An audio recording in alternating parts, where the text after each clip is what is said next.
So we're going to begin with the College Career and Civic Life Readiness module.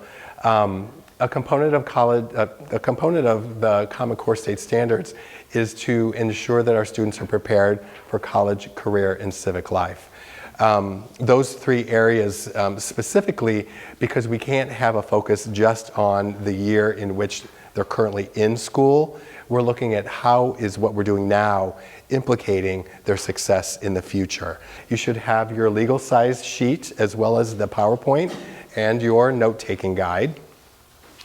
On your educational benefit and the standards aligned IEP, what we're looking at again is ensuring that we're focusing on the grade level specific Common Core State Standard, regardless of where the student is functioning.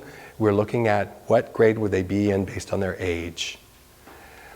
We also want to make sure that the instruction that's provided isn't solely focused on academic proficiency, but also those implicit skills like communicative competence, social emotional learning, behavior, self-advocacy, etc., are preparing our students to be college and career civic life ready. Not all of our students will go to college. Not all students do.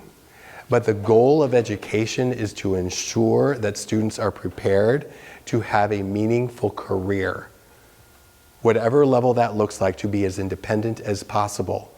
So when you think about it in those terms, we need to ensure that students are able to function in the type of environment that is expected when they're in a college, career, or just in their civic life. And that's where instruction comes into play. That's where we can talk about universal design for learning.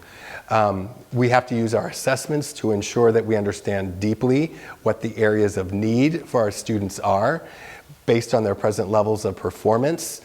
Present levels of performance will tell us where we need to go in terms of creating and identifying areas of needs, creating their goals and objectives, what supports and services are provided, and how we're going to monitor the progress. That process should lead students to be as independent as possible in college, career, and civic life. So I wanted to look at the Common Core through a little different lens. There's what's called the College Career Anchor Standards. When we look at the bullet points, demonstrate evidence, and this is for all students, whether they're kindergarten, whether they're 12th grade, whether they're 18 to 22. They should all be able to demonstrate independence, build strong content knowledge, respond to the varying demands of audience, task, purpose, and discipline. And I want to make a point there. In this particular bullet, we're looking at students also being able to appropriately code switch. Does that make sense? That when they come from home and when they move into the school environment, there's different behaviors expected. There's different communication patterns expected. When they come in from recess and they come into the classroom, they have to code switch into more appropriate formal communication and behaviors. Many times students aren't able to read the expectations of a particular environment. So that's how we break these down. We can break these down into very specific task-oriented skills. They have to comprehend as well as critique. It means they have to understand as well as ask questions, as well as being able to say, this doesn't make sense to me. Maybe I don't need to believe what you're saying to me, or what I'm reading, or the information that I'm receiving. So when we think of comprehending as well as critiquing, think about a student with an intellectual disability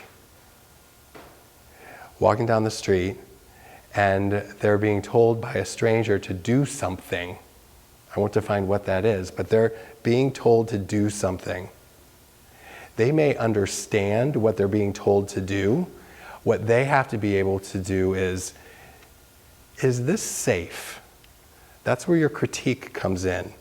And then when you actually do the critique, that determines what your next steps are. So that's an example of, even though it's English language arts and it's specific to academics, we can also bring that into more functional skills.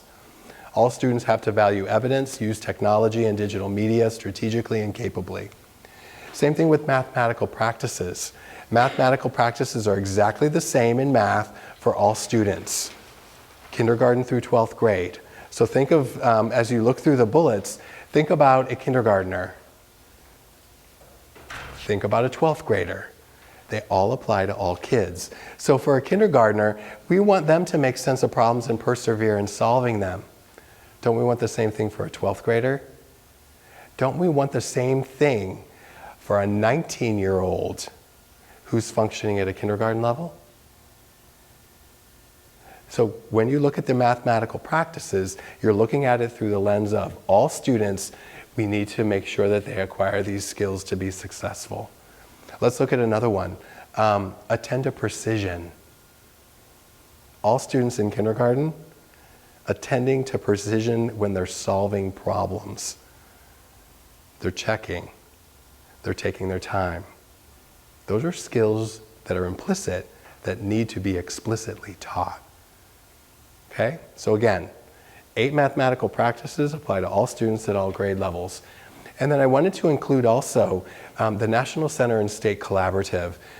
California had bought into the NCSC consortium, and they were creating the alternate assessment for students with intellectual disabilities. Currently, California went in a different direction, but they've listed out what skills students with intellectual disabilities need to acquire. They need to be communicative competent. Remember, there's an intent, there's a mode, and there's listener comprehension. They have to be fluent, age-appropriate social skills, independent in self-advocacy and accessing resources. These are for students who have intellectual disabilities. We want them to be able to access resources on their own. And that's a component of self-advocacy. In order to be college, career, and civic life ready, this is how it's defined. So let's look at some skills that can't be assessed. They have to have self-determination. What does self-determination mean?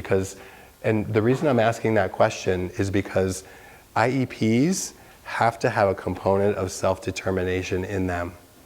What does self-determination mean? You're the captain of your ship, is a way to put that. If we don't allow students, teach students the capacity to make their own choices, make their own decisions, set their own goals, they don't have any level of independence. We're tying their hands behind their back because other people will always continue to make their decisions for them.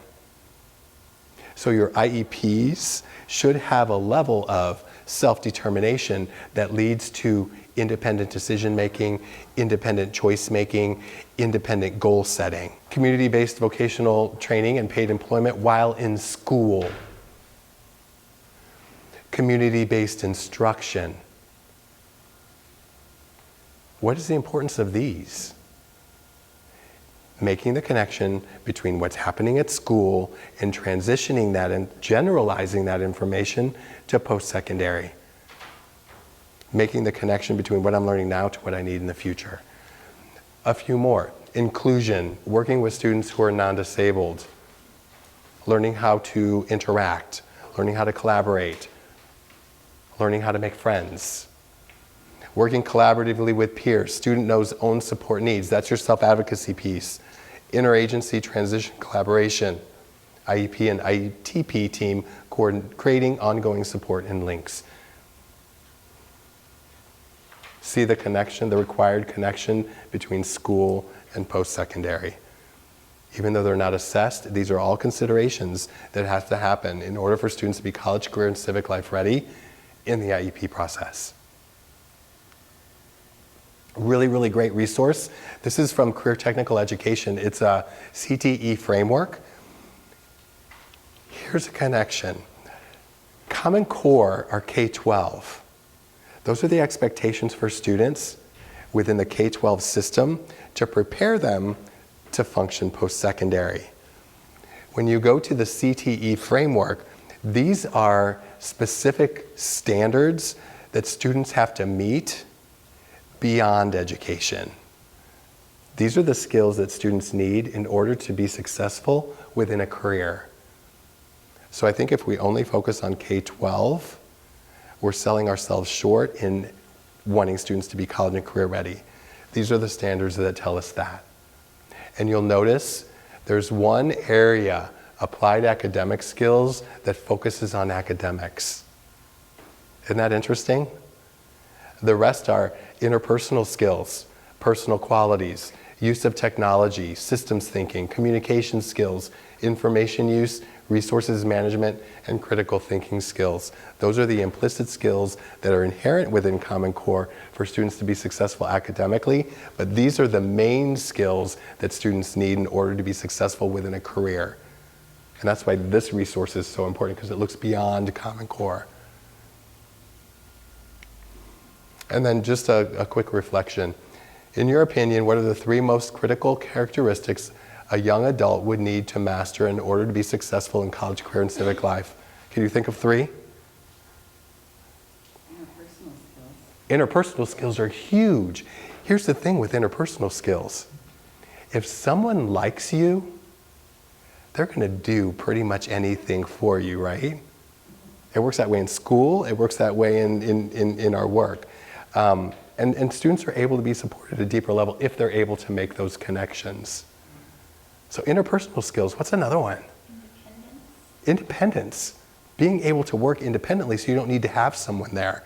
If you think of many times an IEP team conversation is, what's the deepest level of support that we can provide a student? Sometimes that results in a student who is dependent. We have to be really, really careful. What does the student need? And that's why the LRE, least restrictive environment, is so critical. It's the least amount of support a child needs in order to be in their least restrictive environment. That's why it's there. If we have deep level of support when they leave our system, they will never be independent. And we set students up sometimes because we provide them so much support, they're unable to function when they leave. What else? Perseverance and motivation. Perseverance and motivation.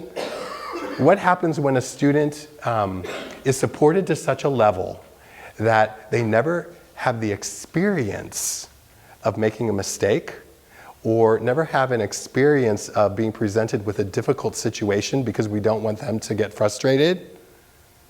If we never give them the opportunity to be frustrated, how do they develop perseverance? They've never been presented with a barrier. They've never been presented with a difficult task. Then they can't enhance perseverance and self-regulation. See how it's cyclical. It's kind of crazy when you think about it. We want them to be successful. We don't want them to fail. But because of failure is how we develop perseverance and self-regulation. Kind of crazy. One more. What's another one? Communication. Communication both ways, receptive and expressive. But specifically to expressive, if students can't express themselves in some way, and I don't just mean orally, if they can't express themselves, they're unable to get their needs met, they are unable to get their questions answered, their hands are tied. Communication and giving them a mode of communication so that other people understand them is, to me, a foundation and needs to be a focus of IEPs. That if a student doesn't have the ability to communicate appropriately, how are we going to help them and what tools do they need? Well, you guys have been a pleasure, and I appreciate your attention, and I know it's been going on 2.5 hours, so I appreciate your willingness to stick around too. And I hope you found the information valuable.